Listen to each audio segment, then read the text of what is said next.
Boa tarde, queridos e queridas e queridas. Hoje, dia 28/5, eu sou a Eide Esther Oliveira Barbosa, sou mestranda em Educação pela Universidade Federal de Mato Grosso do Sul, sou do campus lá de Três Lagoas, e eu vou estar coordenando a nossa sessão da nossa apresentação.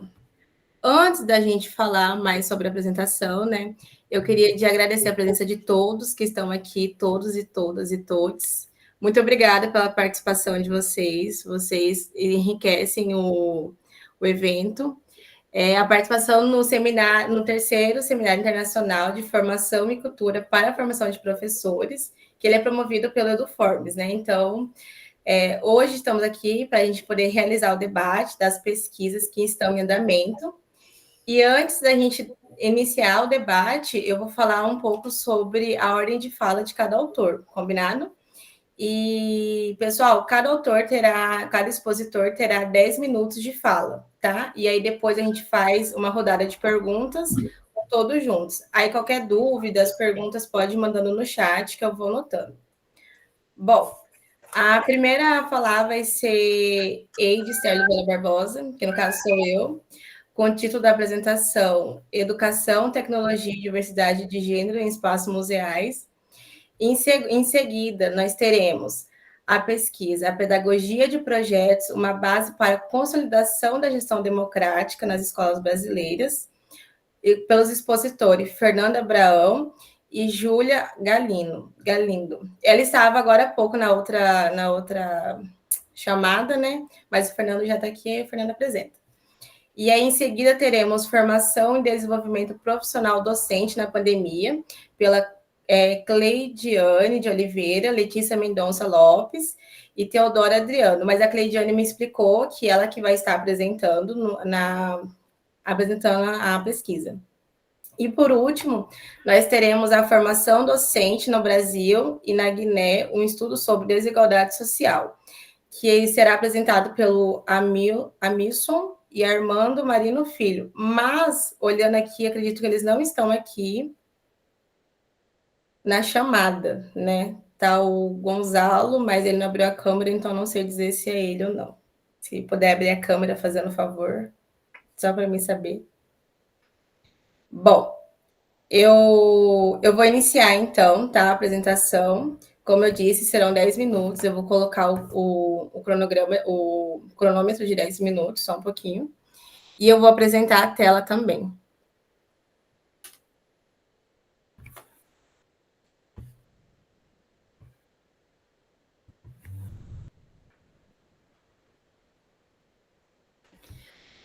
Vocês estão conseguindo ver? Sim. Sim? Tá. Sim. Bom, novamente, boa tarde a todos. Meu nome é Eide Esther Oliveira Barbosa. Eu faço mestrado em Educação na Universidade Federal de Mato Grosso do Sul, no campus de Três Lagoas. A minha orientadora é a professora doutora Jaqueline Martins Zarbato. Ela não está presente hoje porque ela está com uma gripe, ela está doente, ela pegou uma gripe. Mas a minha pesquisa, a minha dissertação de mestrado é intitulada Educação, Tecnologia e Diversidade de Gênero em Museus, em Espaços Museais.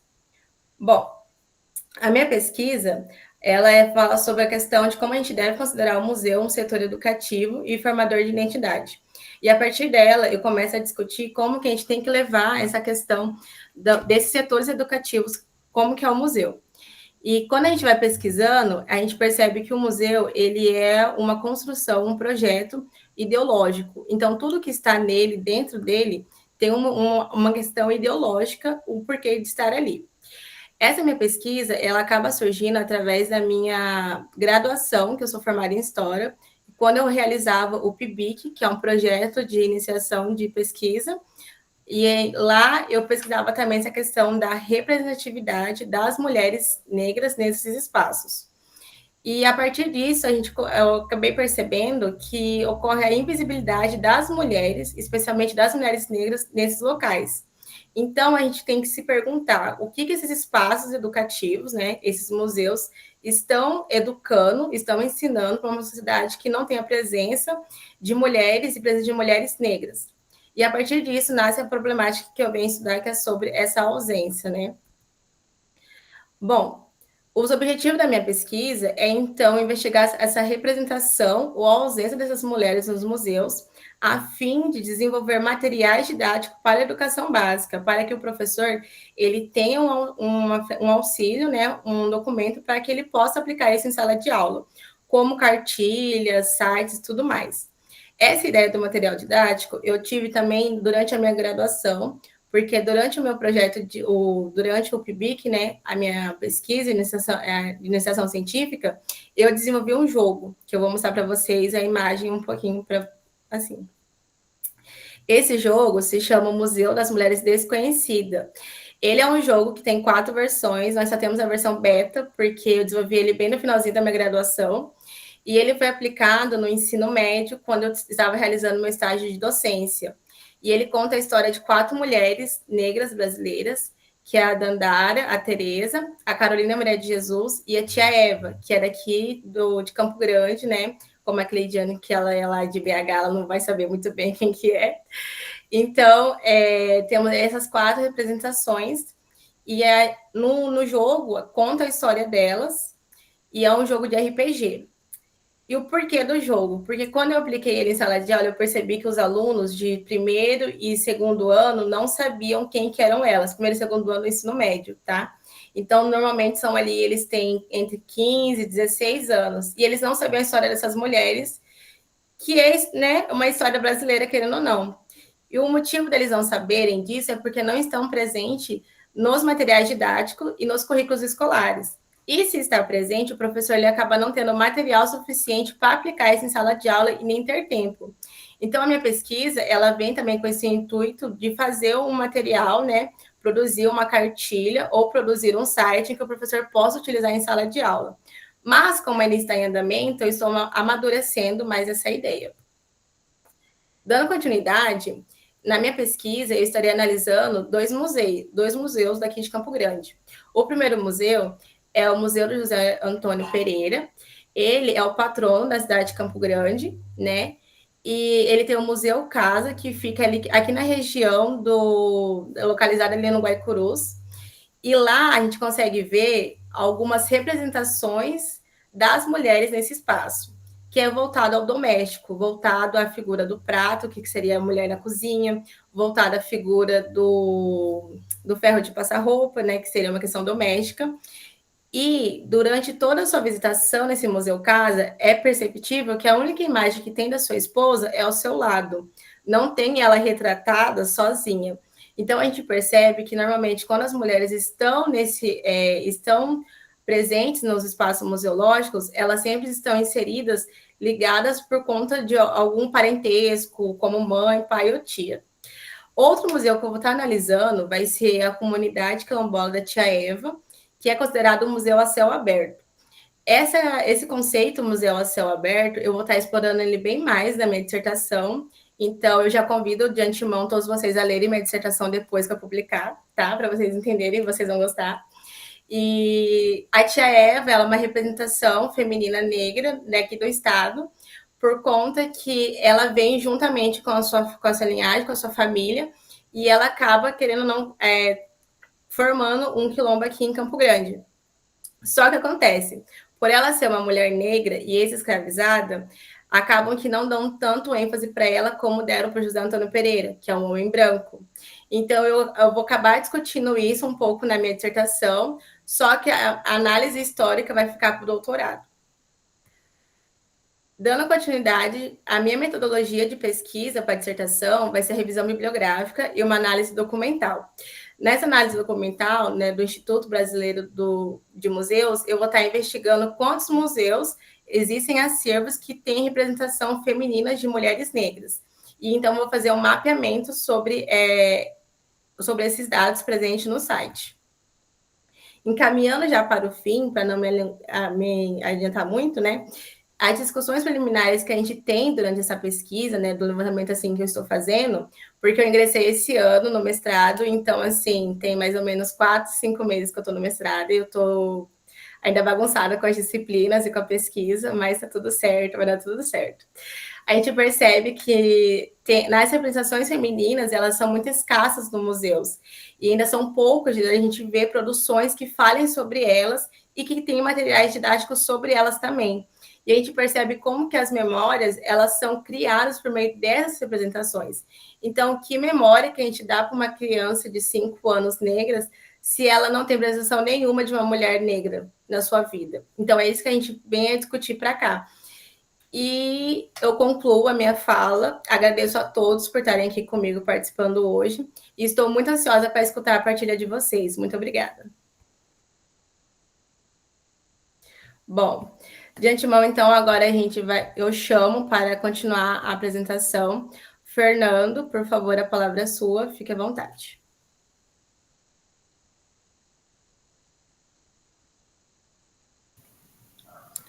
Boa tarde, só um momentinho. Aparece minha tela para vocês? Sim, está aparecendo, Fernando. Tá, então eu vou apresentar aqui, colocar no modo apresentação. Ok, vou começar. Boa tarde a todas, todos e todes. A apresentação que vocês verão é fruto de um trabalho que eu desenvolvi na pós-graduação, Lato Sensu, tá? Então foi uma especialização em coordenação pedagógica e gestão escolar. E atualmente eu sou mestrando também do Programa de Estudos de Linguagens da UFMS, e sou essencialmente professor. Eu digo essencialmente professor porque quero apresentar a coautora deste trabalho, que é a professora Juliana, a professora doutora Juliana, que me ajudou a rever esse trabalho e tem sido uma companheira em questões não somente teóricas relacionadas à educação, mas à prática docente, e nós já trabalhamos muito, inclusive, com projetos, né? Então, é um texto que ele foi escrito em 2022, quando eu terminei essa especialização, e nós juntos fizemos uma revisão para apresentar neste trabalho, e já com essa perspectiva apesar de não ser meu objeto de pesquisa no mestrado atualmente, mas eu já fiquei pensando em como dar continuidade às reflexões que eu vou apresentar aqui para vocês, tá? Então, o título do trabalho é Pedagogia de Projetos, uma base para a consolidação da gestão democrática nas escolas brasileiras. Como educador, uma questão que me incomoda e nos incomoda é que a questão capitalista mesmo, a questão mercadológica, empresarial e às vezes burocrática que assola os fluxos de trabalho e o modus operandi da organização do trabalho didático das unidades escolares, né? Então, por que a gente fala de consolidação da gestão, uma base, né? Então, como educador, eu tenho a sensação de que a gente precisa voltar a muitos fundamentos e a muitas bases que foram se perdendo ao longo do caminho, em detrimento, em virtude de nomes que a gente vê, digamos assim, pílulas que vendem para salvar a educação, e, na verdade, não tem feito isso, né? Então, por exemplo, as metodologias ativas, e algumas terminologias que aparecem nessas formações que estão nas redes municipais e estaduais de educação, né? Então, nesse trabalho, a gente propõe o pensar em projeto, né? Uma pedagogia calcada em projeto, né? Como uma base para consolidação de uma gestão participativa, inclusiva, de todos que fazem parte desse espaço social que é a escola. E quando a gente fala de todos, né, nós falamos dos estudantes, falamos de comunidade, falamos de professores, professoras, e falamos dos tão esquecidos administrativos, funcionários administrativos também. Então, uma inquietação que perpassa esse trabalho é em que medida o projeto escolar resolve as demandas de uma determinada escola ou torna-se uma camisa de força para revestir o modelo engessado de gestão, né? Uma pergunta, assim, que norteia todas as discussões do texto, porque a gente tem, eu vou falar mais da rede estadual, que é onde eu atuo, uma perspectiva no papel. Nós temos um Plano Nacional de Educação, um Plano Estadual de Educação que fala de gestão democrática, nós temos uma Lei de Diretriz e Base de Educação que fala da liberdade de concepções pedagógicas, né? E só que na prática nós temos um fluxo de trabalho engessado, ou seja, verticalizado. As coisas elas vêm, digamos, da secretaria ou dos conselhos e não são debatidas, né? Elas perpassam a escola sem debate, sem uma reflexão, se aquilo atende ou não às demandas da escola, né? Então, a gente tem, por exemplo, o projeto político-pedagógico, que toda unidade escolar deve possuir, e esse dever, ele acaba tirando a organicidade desse documento, que ele tem que ser orgânico, ele tem que ser amplamente discutido, ele tem que ser amplamente elaborado, né, em conjunto, para que seja de fato um projeto e para que a escola ela cumpra a sua função social, inclusive nas questões relacionadas à formação, que é um dos temas estruturantes desse seminário, né, desse evento, para que, por exemplo, o trabalho da colega anterior, né, sobre ocupar outros espaços educativos, eles também dialoguem com a escola. Então, tudo isso precisa de planejamento, precisa de projeto, né? Então, isso requer, né, de uma equipe gestora. E entendam a equipe gestora como os diretores, como os coordenadores, aqueles que estão ali para orientar e mediar e dividir essa liderança com a comunidade, né? Isso requer planejamento, monitoramento, implantação, a execução do projeto, tá? E essas avaliações periódicas que acabam não acontecendo, né? Quando da prática docente, né? Quando se escutam os professores e, enfim, quando se faz esse diálogo com as escolas, né? Então, essas premissas básicas, clássicas de um projeto, né, que são basilares, elas são execuíveis somente na esfera pedagógica ou administrativa? Então, outra questão que a gente discute no texto e problematiza é que quando se fala em projeto, automaticamente se pensa na esfera, na seara pedagógica de uma escola. E mais além, no trabalho de sala de aula do professor, como se fosse apenas a atribuição do professor, né, elaborar, executar um projeto. Mas se o professor ou a professora não tiver essas condições, não tiver uma cultura de projeto enquanto metodologia de trabalho por parte dos gestores, isso não vai acontecer, né? Ele não vai se sentir apoiado, ela não vai se sentir apoiada e o trabalho ele não vai ter alto impacto como poderia ter, né? Então, outra problematização que a gente encontra e observa, por exemplo, na rede, é a divisão da direção entre um diretor, que vai cumprir uma função puramente administrativa, e um diretor, o vice-diretor, que vai ser o diretor pedagógico, né?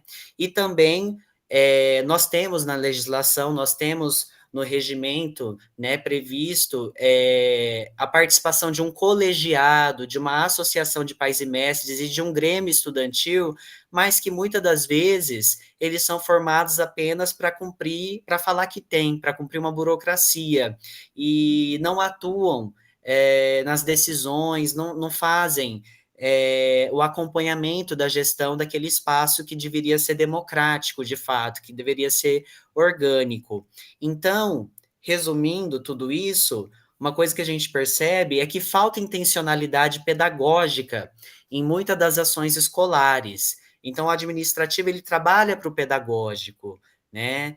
E o pedagógico, por sua vez, trabalha para a transformação social, né? Então, por isso que a gente problematiza essas práticas gestoras que são puramente burocráticas, verticalizadas, ou às vezes construídas a partir de modelos empresariais, e propor um modelo de gestão escolar que tenha a pedagogia de projetos como base teórico-metodológica, não só para fomentar projetos, né, de cunho, com objetos de aprendizagem, digamos assim, do currículo, né, mas enquanto fluxo de trabalho mesmo, para discutir, por exemplo, o PDDE que chega na escola, as verbas, os programas de que fazem parte as escolas, como que isso pode ajudar nas demandas ali que... Fernando, só Oi, vou te interromper um pouquinho, que falta 27 segundos. Eu vou deixar você falar mais uns 2 minutos. Você consegue terminar em 2 minutos? consigo, Tá bom, consigo. então. Então, o objetivo é esse, expandir, tá? Esse conceito de, né, de projeção, ok? De projeto para uma modus operandi de um funcionamento de gestão escolar, e a abordagem do trabalho ela ainda é bibliográfica, né? E a gente parte de Vasconcelos, Ventura, leitura do Paulo Freire, principalmente Pedagogia da Autonomia, coloque ele em diálogo com Pedro Demo, que é um dos autores que é muito utilizado na rede estadual, então a gente faz uma problematização, porque o Paulo Freire ele vai pensar em conceitos como a rigorosidade metodológica, como a autonomia do estudante, né, o educar como um ato democrático, né, indo além de muitos autores. Então, para concluir, né, e não tomar muito tempo, a gente, o texto vai ser publicado e posso debater depois, tá? Mas a gente, a partir desse referencial teórico e desses questionamentos, tá? A gente propõe que o trabalho por projetos ele requer um planejamento participativo, acompanhamento, avaliação periódica e definição clara de papéis, favorece a construção coletiva de soluções e o desenvolvimento de uma cultura democrática. Então, isso favorece com que o que está posto em documentos normativos e orientativos, como a BNCC e os PCN, respectivamente, sejam efetivados, a organização administrativa, a tomada de decisões seja feita de maneira mais participativa, e tornar documentos como, por exemplo, o PPP, e a gente propõe que a escola tenha um plano de ação, né, mais objetivo, e que os resultados sejam publicados, sejam divulgados para a comunidade, faz com que os objetivos de aprendizagem, que a função social da escola, ela se concretize. Então, agradeço a atenção de vocês e desculpe se eu falei um pouquinho demais. Fica tranquilo. Muito obrigada pelas suas contribuições. Quando o assunto é muito interessante, a gente se empolga mesmo, a gente vai falando e falando. Parabéns, Fernando. Agora eu chamo a Cleide. Calma aí, para não errar o nome, peraí. A Cleidiane, para ela dar continuidade nas apresentações, tá bom? Vamos marcar o tempo. Muito obrigada. Gente, lembrando que vocês podem fazer pergunta, tá? Fica à vontade, manda no chat, ou depois eu abro o microfone e vocês fiquem à vontade para conversar, tá bom? A palavra é sua, Clei. Obrigada, gente. Tudo jóia. Espero que estejam bem. Eu fiz os slides, mas eu vou contar para vocês que eu vou optar, dado que são só 10 minutos, por fazer só uma comunicação verbal mesmo, sem o auxílio do slide. Bem, eu sou doutora em Educação pelo Programa de Pós-Graduação em Educação da PUC Minas, em Belo Horizonte. Eu pesquisei no meu doutorado formação de professores e a temática étnico-racial. Eu trabalhei com essa interseção. E a minha pesquisa ela caiu justamente no meio da pandemia, né? Então, assim, havia todo um desenho do que a gente ia fazer. Eu até gasto algumas folhas escrevendo sobre isso no meu projeto, no meu trabalho final, jogo isso tudo para cima e vou acompanhar um trabalho de um grupo interdisciplinar de professores que eles desenvolvem de maneira remota durante o ensino remoto emergencial numa escola pública municipal com os anos fundamentais 2 da rede pública de Belo Horizonte, aqui, né, em BH. E esse projeto, ele trabalhou basicamente com a temática étnico-racial. Ele se pautou em 2 grandes momentos. O primeiro grande momento foram 17 rodas de conversa que eles fizeram com 17 convidados distintos, trabalhando a temática étnico-racial. Então, trabalhando o conceito de raça, trabalhando colorismo, trabalhando sobre racismo, trabalhando sobre leitura infantil e juvenil afro-brasileira, trabalhando com superação do racismo, enfim, foram 17 rodas de conversa. Teve gente da capoeira, teve gente do balé, muito potente esses encontros. E depois eles usaram outra metodologia, que era a leitura coletiva do livro Diário de Bitita, da Maria Carolina de Jesus. Foram 15 encontros lendo esses livros. Eu participei de todo esse percurso, de todas as aulas tinham em média uma duração de 2 horas, ainda tinham as aulas de preparação também, que ocorriam semanalmente, eu também participei, e além de acompanhar presencialmente, remotamente, né, foi a metodologia dos diários de aula. Então, o que são os diários de aula, né? O Zabauza, ele vai dizer para a gente a potencialidade da gente usar a escrita com um potencial reflexivo para dizer do cotidiano do fazer docente. Além disso, eu uso as teorias da Passegui, basicamente, que é uma autora brasileira, que ela vai dizer sobre a pesquisa autorreflexiva ou dos diários autobiográficos. O que eu pedi esses professores para fazerem, e acreditem vocês ou não, eles toparam fazer. Simultaneamente ao processo da pandemia e da efetivação do projeto, eles escreveram para mim diários semanais de como eles estavam pensando a prática deles naquele momento. O que eles pensavam sobre a temática racial, o que eles pensavam sobre o saber que eles estavam desenvolvendo naquele momento específico da pandemia, sobre como é que eles estavam vendo a ausência ou a presença dos alunos, enfim. Os diários reflexivos críticos se tornaram um lugar que os professores pudessem dizer em primeira pessoa sobre o que eles pensavam. De maneira particular, eu gosto dos diários porque eu acho que os diários uniu 2 elementos que a gente costuma trabalhar de forma dicotômica, que é o pensar a educação e o fazer educação. Então, o diário ele trabalhou isso de forma dialética, mostrando que os professores vão fazendo e vão pensando dentro das possibilidades reais do que a gente chama de chão de sala de aula, né?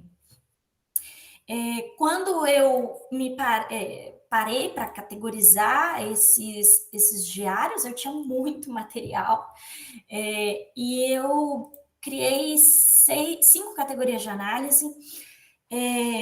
Eu vou comentar só rapidamente por elas. Eu queria ter tempo para ler alguma coisa para vocês, mas se ficar mais para o fim eu leio, se sobrar um tempinho eu leio pelo menos um pedacinho de um diário para vocês. Então, a primeira categoria do diário que eu coloquei é os professores discutem o que sustenta uma educação antirracista. Então, tinha muito conteúdo nos diários sobre o que é, para esse conjunto interdisciplinar de professores do Fundamental 2, de uma escola pública, o que é fazer educação antirracista.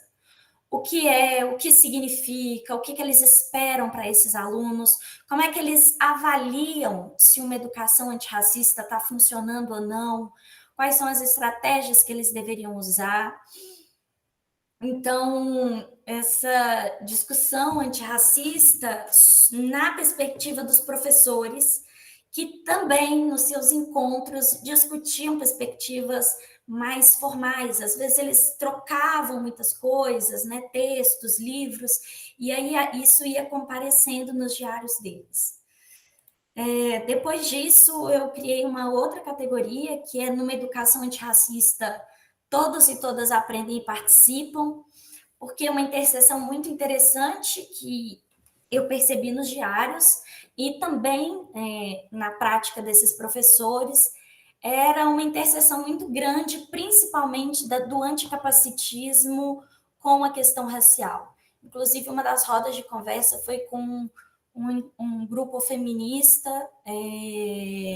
de mulheres PCDs negras, e elas trouxeram essa discussão, então foi muito interessante, e essa era uma máxima, no sentido dos diários apresentarem reflexões sobre como a questão antirracista, ela, é claro, ela é pautada na questão da raça, mas ela também tem uma preocupação com essa interseccionalidade com as outras formas de opressão.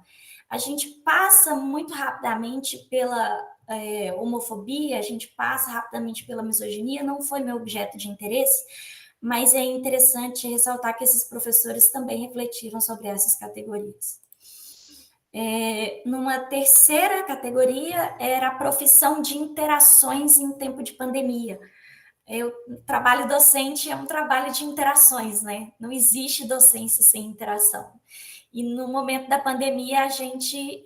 Obrigada, Ed. No momento da pandemia, a gente tem essa interdição. Então, como é que a gente faz, né, com essas interdições? E aí eu mostro as estratégias que os professores foram criando, de nem que sejam em pequenos grupos, e chamando os estudantes para fazer pequenas tarefas que ajudassem eles no desenvolvimento do projeto.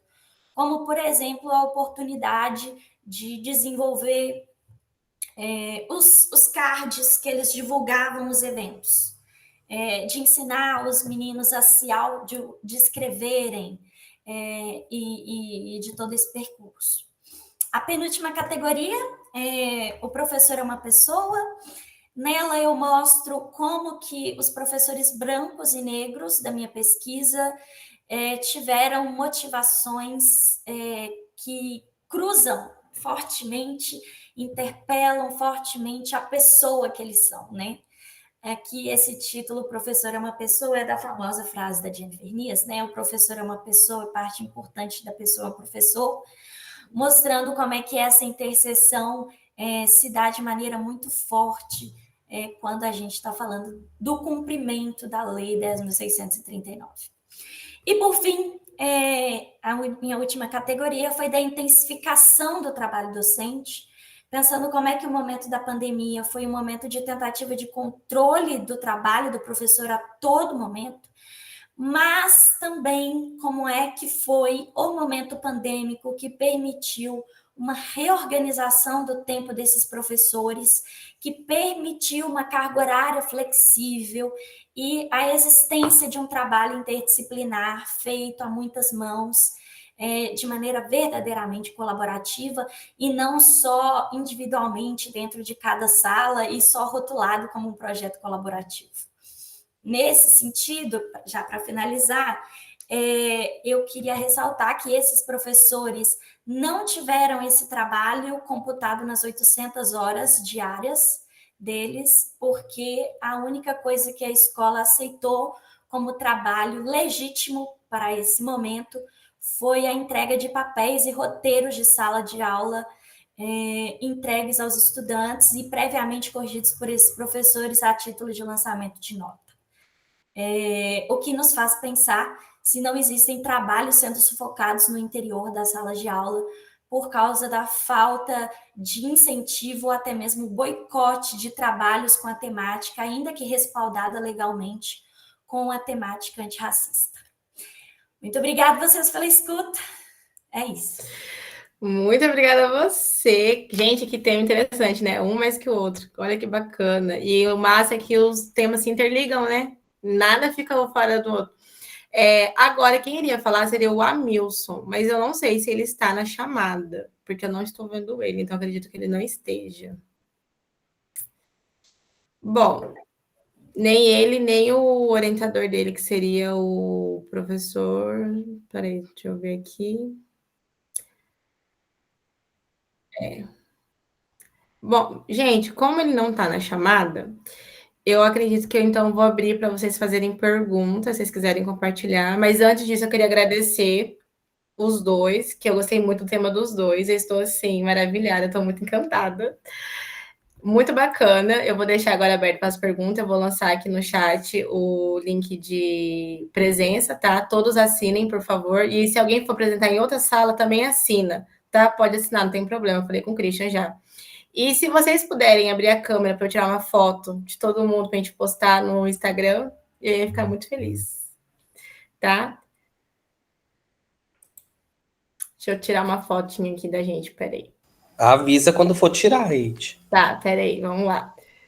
Todo mundo abriu? Deixa eu ver aqui meu celular. Ó, cadê a Paula? Será que a Paula não vai abrir? Tá, vamos lá, todo mundo sorri. 1, 2, 3 e já. Isso, muito bem. Certinho, pessoal. Agora eu vou fechar meu mic e quem quiser fazer pergunta, como a gente tem um tempinho sobrando ainda, vocês podem, eu acho que ligar o microfone e fazer a pergunta diretamente, aí eu não vou interferir, tá bom?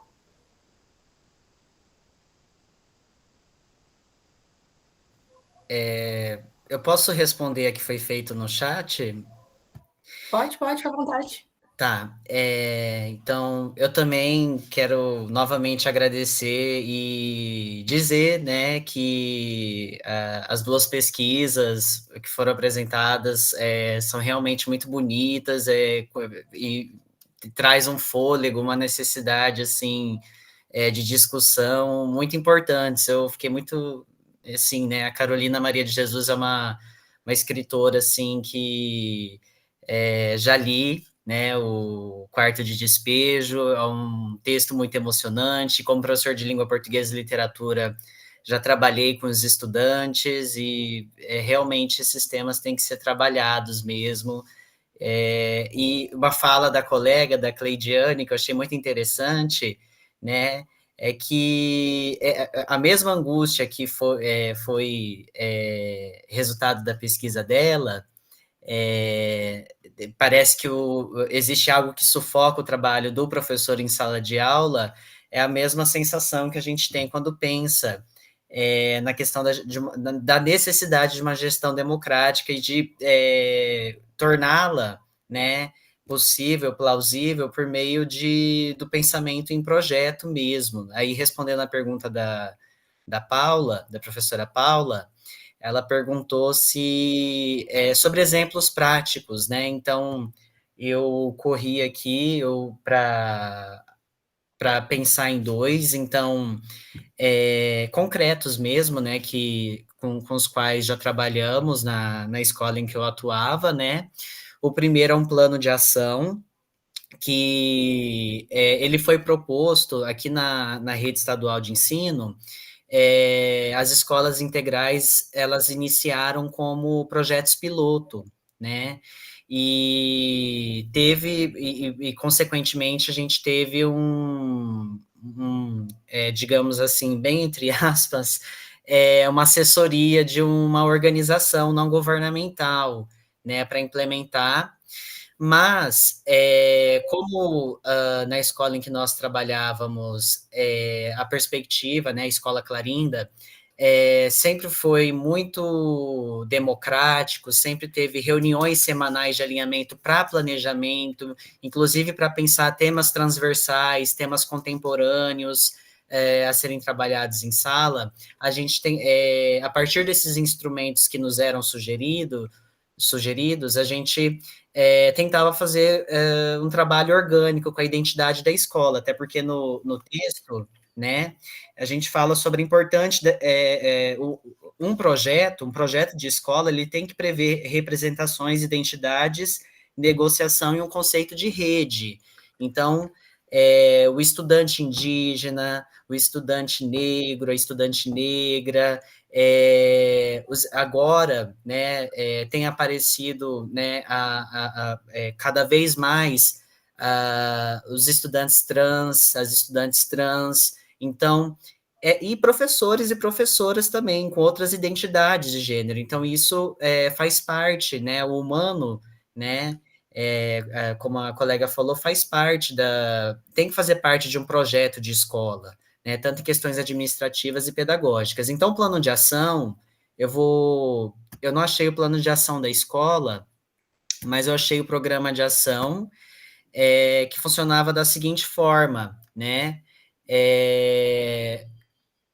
existia um plano de ação para o ano, né, aqui é o de 2020, eu tenho de 2019 e 2018, e a partir de cada programa de ação, ou seja, aquilo que o professor desejava realizar, então, por exemplo, enfoque, né, as ações pedagógicas, né, aí aqui vai ter um campo para atribuições de atividades, valores, né, competências a desenvolver, atitudes, né, então fluxo escolar, questão de reprovação, a partir do que cada professor desejava, né,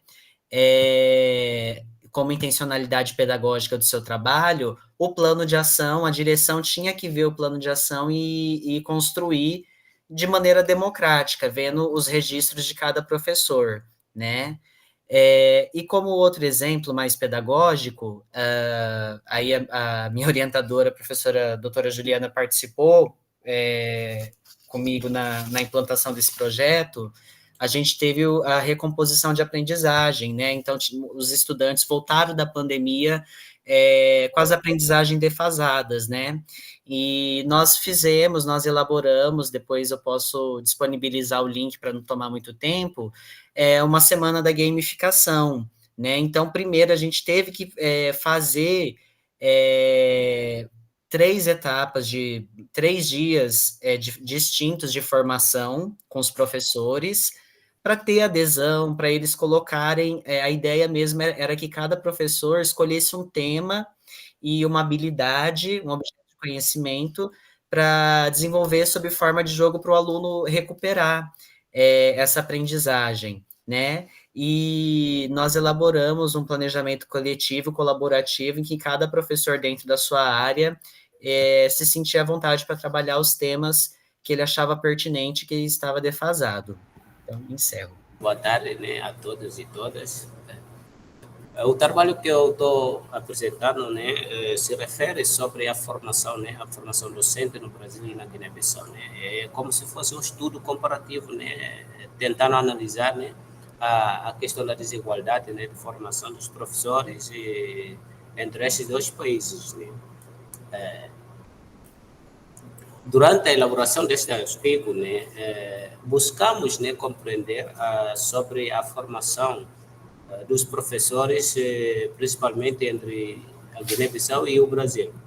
Então, nesta pesquisa, nós conseguimos, né, estabelecer os objetivos, né, desta produção, né. O primeiro objetivo se tem como foco, né, entender a forma ideal sobre a educação na sociedade brasileira e entender, ou seja, compreender. O segundo objetivo, que se visa compreender o racismo na sociedade brasileira por meio da educação.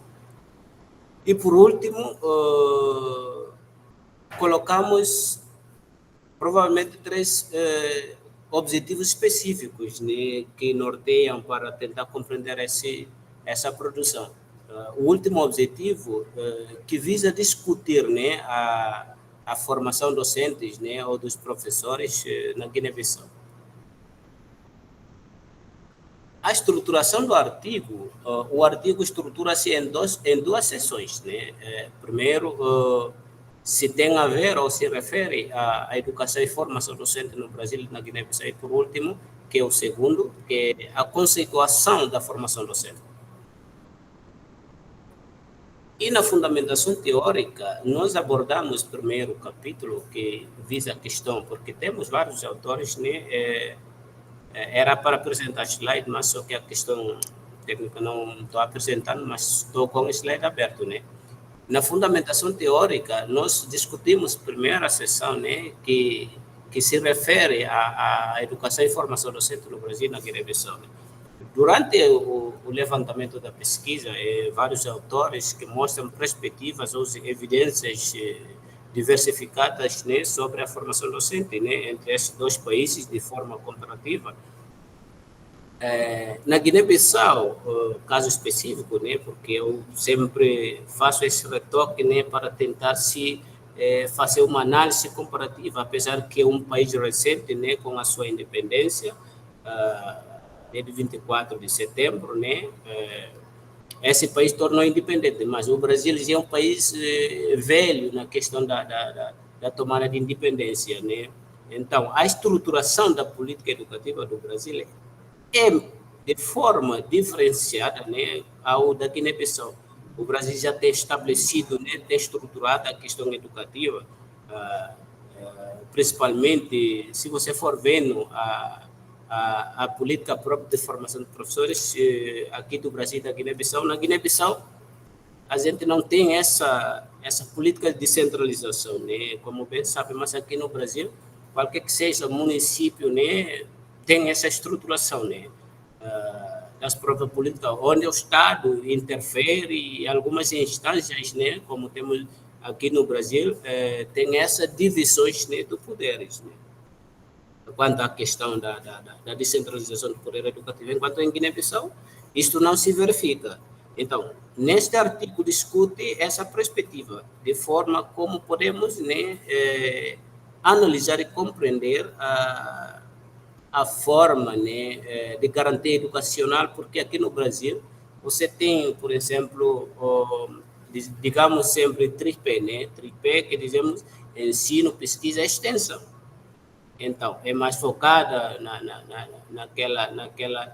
naquela educação, né, em que permite que os professores consigam, né, se enquadrar propriamente na pesquisa, investigando, né, participando em várias atividades acadêmicas, né? Mas no nosso caso da Guiné-Bissau, que eu trouxe aqui como uma das questões que permite esse diálogo, né, para tentar compreender a política pública para a educação, porque na Guiné-Bissau não existe essa política pública do próprio Estado financiando, né, a formação dos professores, ou seja, investindo, como o Brasil tem feito durante o tempo, ou seja, desde a independência, né, apesar de ter outras questões que deveriam ser melhoradas, né? Não sei se me ouve bem, né? Ainda está me ouvindo? Sim. Dá para escutar super bem. Pode continuar, tá? Ok, tá, obrigado. Para dando continuidade, e ali nós trazemos, porque não trazemos autor para não, ou seja, os autores que fundamentamos no artigo para não roubar tempo, porque tem várias pessoas que vão se apresentar também, né? E ali nós abordamos, né, a conceituação. Amilson, se você quiser, fica à vontade para falar, que todo mundo já apresentou, tá? Pode ficar tranquilo. Tá, beleza. Tá bom. Então, nesse caso, a gente já vai focar no próprio capítulo 2, que é o último, né? Porque o artigo é estruturado somente em 2 capítulos, né? Primeira, formação de professores, e essa aqui visa também, né, tem um retoque quanto à conceituação, né, da formação docente. E nesse caso, né, na Guiné-Bissau, as políticas públicas bem de forma rudimentares, né?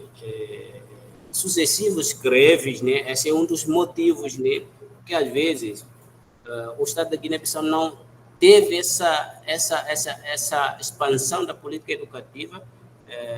Tem algumas comunidades bem distantes do país que não têm a oferta das escolas públicas, que não têm a oportunidade de ter acesso para poder se estudar, né? Como se prevê nas leis, né? A educação como direito de todos, onde o cidadão pode se estudar, né? Na garantia do Estado. Mas o nosso Estado, isso não se verifica. Mas se você for comparar a nossa educação, a educação brasileira, eu acredito que se fosse esse modelo do Estado brasileiro, se a gente for pegar isso aqui para implementar na nossa realidade, acredito que será uma saída, né? Porque você vê sempre na Guiné-Bissau, a gente não se interessa em estudar, a gente não se interessa em se formar os professores, de acordo com como prevê a lei. Não existe. Quem tem dinheiro pode estudar em universidade que precisa. Existem universidades públicas na Guiné-Bissau, sim, mas só que essas universidades são público-privadas, né? Ou seja, públicas particulares, porque lá quem estuda tem que pagar as mensalidades, né?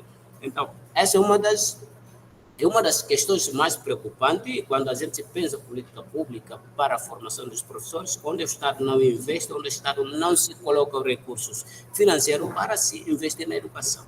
A educação da Guiné-Bissau tem menos de 8% de investimento.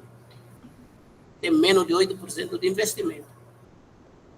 A educação infantil, a educação básica, não se verifica. As crianças ficam sem ter acesso à escola. E como é que os professores são preparados para enfrentar esse desafio na sociedade guineense?